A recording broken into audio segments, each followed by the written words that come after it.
Hi everyone. So, meron sa akin nag-message, sabi niya, 'di ba dati meron kayong maliit na sari-sari store? So, ikaw ba, sabi niya, nung bata raw ba ako, kung naintindihan ko ba yung, alam ko ba kung kumikita ako, or hindi. Naalala ko dati noon, nung nagbebenta nanay ko ng mga chichirya, kumakain ako, nakita niya ako, sabi niya sa akin, ikaw kain ka ng kain, kinain mo na yung tubo. Sabi niya. So, paano tayo kikita niyan? Siyempre ako, as in, totally wala akong alam. Paano ko malalaman nga kung kumikita ba yung tindahan namin o hindi? So, ngayon, araw, gusto ko i-share sa inyo yung pinakasimpleng paraan paano nyo malalaman kung kumikita ba kayo sa tindahan nyo. O parang, baka dapat ibang business na lang. Alam niyo yun? Parang sa tingin nyo, baka sa tindahan nyo, nagre-renta pa kayo, kung nakukuha nyo ba, napabayaran nyo ba yung renta nyo out of dun sa tintubo nyo sa tindahan. So, ngayon, i-share ko sa inyo, very simple lang. Tingnan nyo lang yung paano ko siya i-share sa inyo, yung simpleng paraan paano malalaman kung kumikita na ba kayo sa tindahan nyo. This video are those na may mga small sari-sari store sa bahay. And simple ko rin ilalahad sa inyo na para hindi na rin, kung kaya nyong isulat siya, okay lang din. Pero ngayon kasi, di ba, kung marunong tayong gumamit ng mga video or rather ng mga phone, so dapat basic alam din natin tong Excel. At saka mas madali ito. Ah, yung error in computing, kung kumikita ko hindi, mabilis ma-compute through an Excel. So, at this point, halimbawa, pumunta kayo sa Pure Gold. Simplihan lang natin. Meron kayong 5 item na binili. Ayan, may Piatos, may Clover, may Nova, Coke, 1.5 Sprite. Ayan, mga mahilig sa chichirya. Tapos, naglagay na rin tayo ng mga, kung ilan ang binili nyo. Okay? Tapos, based dun sa resibo na nakita nyo, ang Piatos, nung binili nyo siya halimbawa, kung saan man, 15 pesos isa. So, paano malalaman kung magkano total mo nabili doon. So, plus lang natin ito. May plus na formula. Time. Yan. So, may quantity times yung unit cost. So, yon. So, ito yung unit cost. Lagyan natin ng peso sign niya. Yan.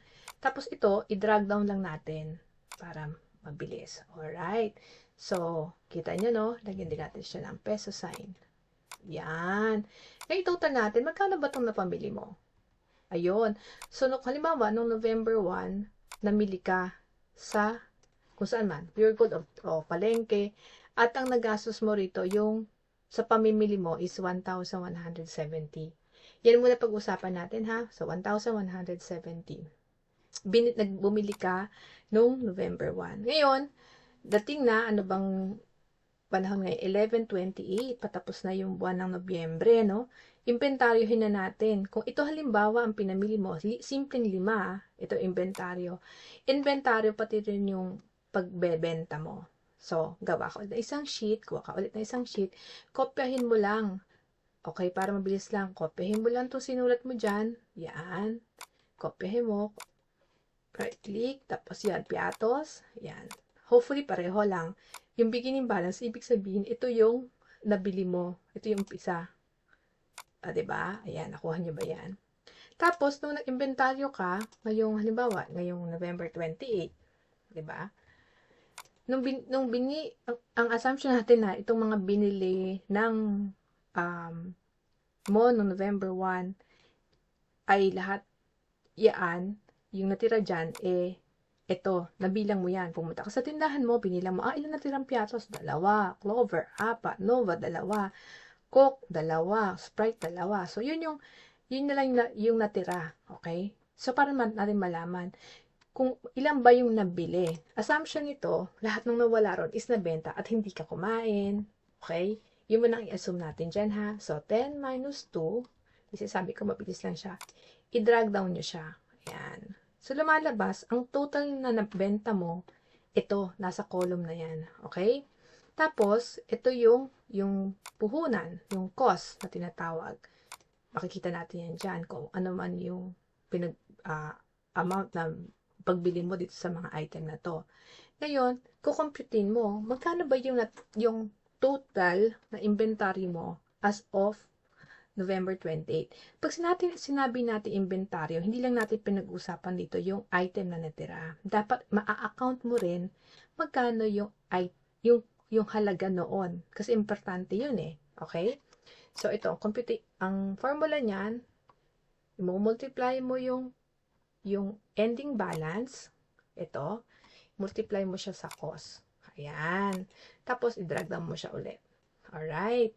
So, kung ito-total mo yan, kunin mo yung auto sum. Yan. Ito yung total. Okay? Yan yung total. Total inventaryo mo. Ito yung ito yung items na merong natira. Ito yung nabilang mo. Ito yung halaga ng natirang inventaryo sa'yo. 240. Ngayon, alamin mo naman, magkano naman yung benta, di ba? Kung ito yung beginning balance, yung una mong binili yung mga item, ito yung ending, ito yung nabenta, di ba? Kung ito yung nabenta, i-multiply mo siya sa magkano mo binibenta yung item na yun. Halimbawa, ang piatos, na ang puhunan mo ay 15, ang benta mo pala ay 20. So, yun yung magkano yung pagbebenta mo doon sa mga item mo, di ba?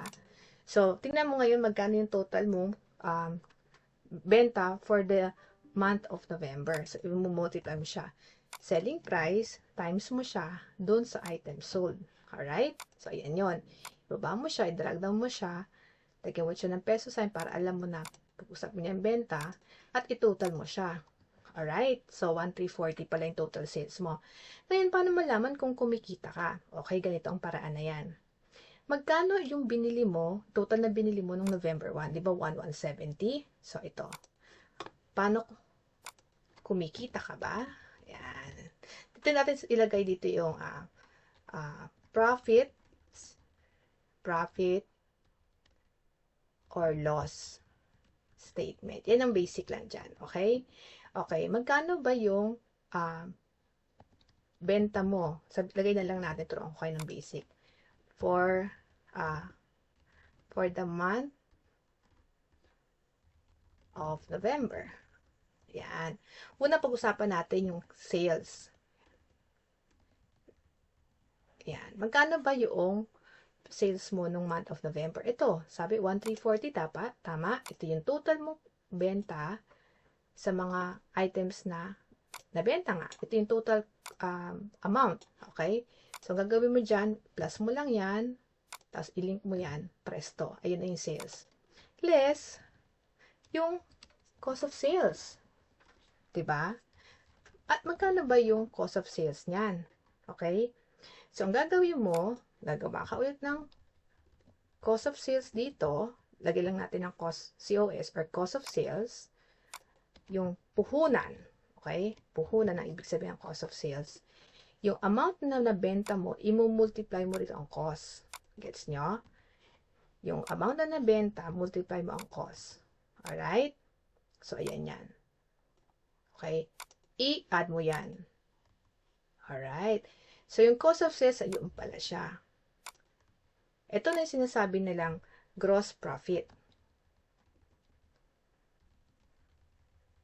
Ito yung kinita mo nung nagbenta ka ng, okay, yan yung kinita mo nung naibenta mo itong items na to. Nakuha nyo ba? Ngayon, syempre, di ba sa pamimili nyo, meron kayong mga incidental expenses. Ano yung mga incidental expenses na to? Ito yung transportation, di ba? Sabihin natin nag-tricycle ka, nag-jeep ka, okay? Sabihin natin ang halaga ng transportation mo nung binili mo yan, back and forth simplihin na lang natin. Sabihin natin 55 pesos. Okay? Yan yung transportation mo Tapos, sabihin natin na nagutom ka. Binili ka lang sa kanto na sabihin natin tinapay o sa grocery. 20 pesos. Okay? Part yan, habang namimili ka, nagugutom ka So, yan yung incidental expenses mo. Ngayon, yan ang ilalagay mo rito sa expenses. Para malaman mo, magkano ba yung net profit mo. So, nandito may transportation ka.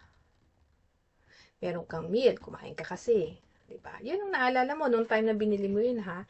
This is incidental na nilalagay natin to. Kasi ito, when I say incidental expenses, nung binili mo tong item na to, ito yung nagastos mo. Napagod ka, bumili ka ng pagkain. Siyempre, part na, hindi ka naman lilipad. So, magsasakay ka ng jeep, ng tricycle. Ito yung halimbawa yung nagastos mo.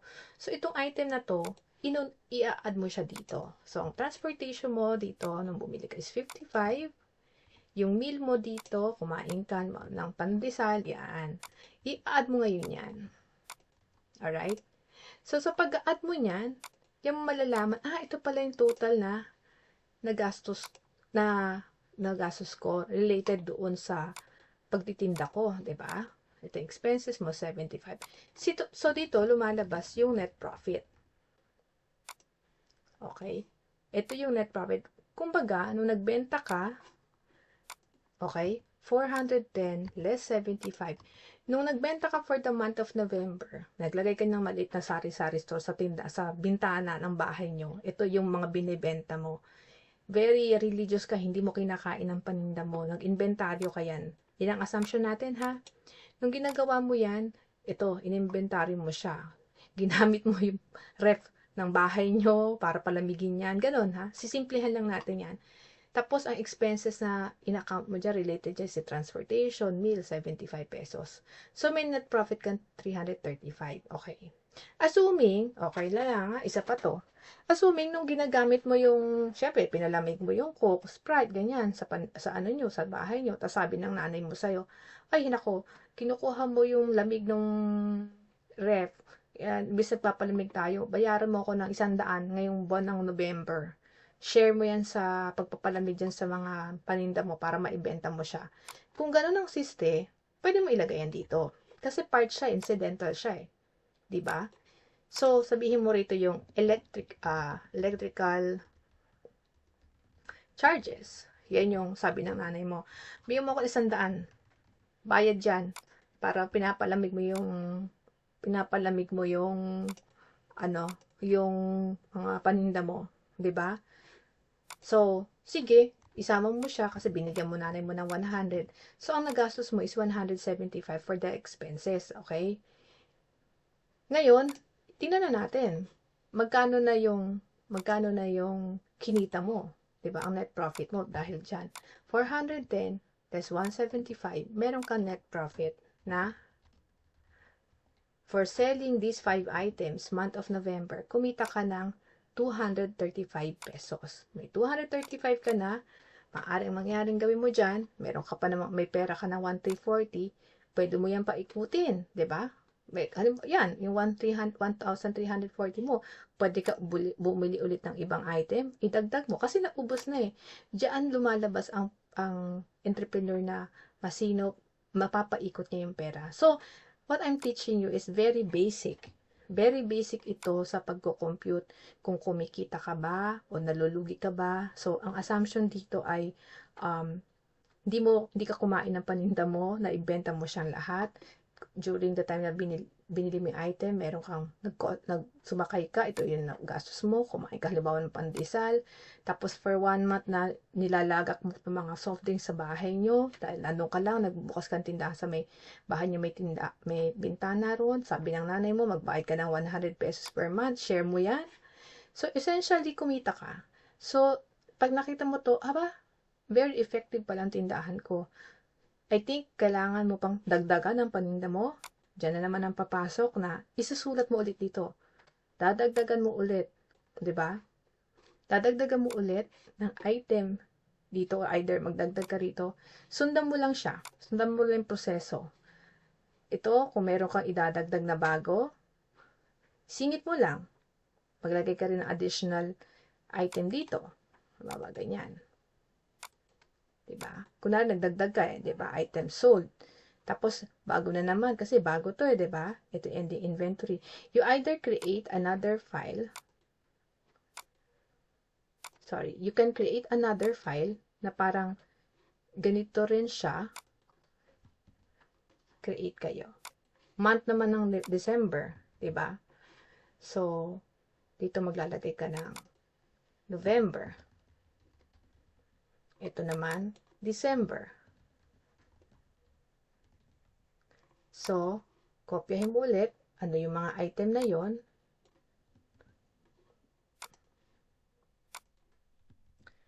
Tapos, dito sa November, ano yung ending balance?